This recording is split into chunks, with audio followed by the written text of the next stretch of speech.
32 anos depois da primeira convocação para a Copa do Mundo, ele ainda se lembra da sensação do momento em que carimbou seu passaporte para o Mundial que aconteceu no México em 1986.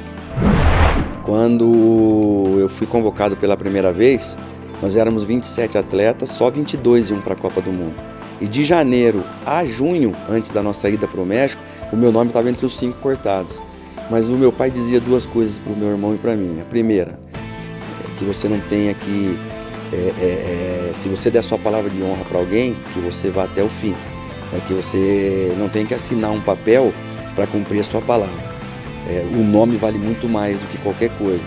E a segunda coisa que ele dizia é que na tua vida e do teu irmão, a última palavra quem tem é Deus.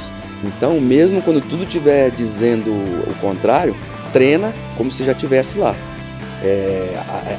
Age como se você já estivesse lá. E foi isso que eu fiz e deu certo. No último jogo da preparação, estava 3-0 pra gente contra a Iugoslávia. O Zico tinha feito 3 gols já. E ele saiu, faltando 4 minutos, machucado. Eu entrei. Eu não lembro se eu toquei na bola, aqueles 4 minutos. Mas o presidente da CBF, quando eu estava atravessando o campo para ir embora, ele me abraçou e falou assim: olha, eu já conversei com o Tele Santana, que era o nosso técnico naquela época, e por conta da sua atitude, você está na Copa do Mundo.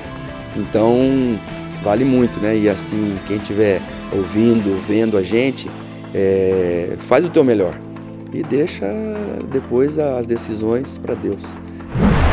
Silas começou a ficar conhecido no futebol brasileiro a partir de 1984.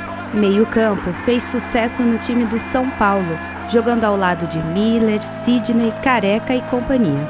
Na época, o time ganhou o apelido de Menudos do Morumbi, referência ao grupo porto-riquenho Menudos, que fazia enorme sucesso no Brasil.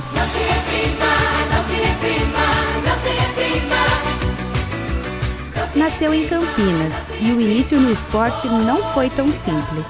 Foi bem complicado porque os meus pais eles eram da Assembleia de Deus. Imagina, uma linha da igreja evangélica muito rígida. E eles não queriam que eu fosse para o futebol, até porque o meu irmão mais velho tinha saído de casa para ir jogar futebol. Então ele também teve que fazer esse meio campo aí junto com meu pai, porque a gente perdeu a mãe com 5 anos de idade. Então ele teve que, sim, convencer o meu pai de deixar, porque a gente também ia embora, né? Tanto que eu fui para São Paulo, para jogar no São Paulo, e o meu irmão gêmeo foi para Marília.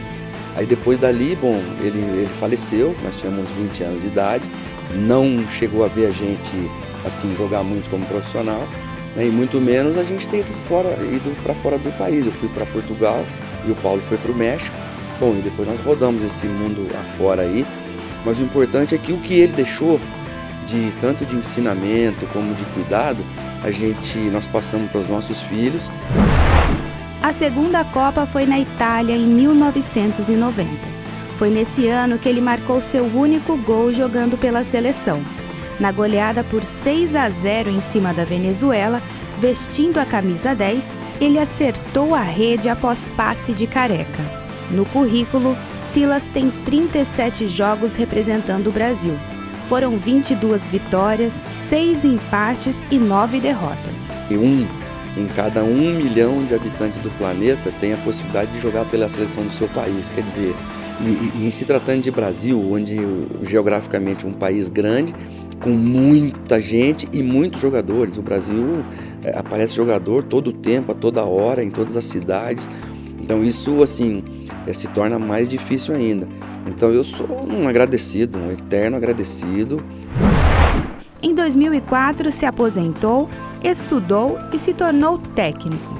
Comandou diversos times, entre eles Grêmio, Flamengo e, por último, o campineiro Red Bull. Como esteve dos dois lados, analisou a seleção brasileira de 2018. E falou sobre seu estilo como técnico e como jogador. Eu acho que como jogador, quando troca muito, né? Eu acho que a questão do entrosamento fica assim, longe e fica difícil de acontecer. O que não está acontecendo com essa seleção, porque eles já estão juntos há bastante tempo.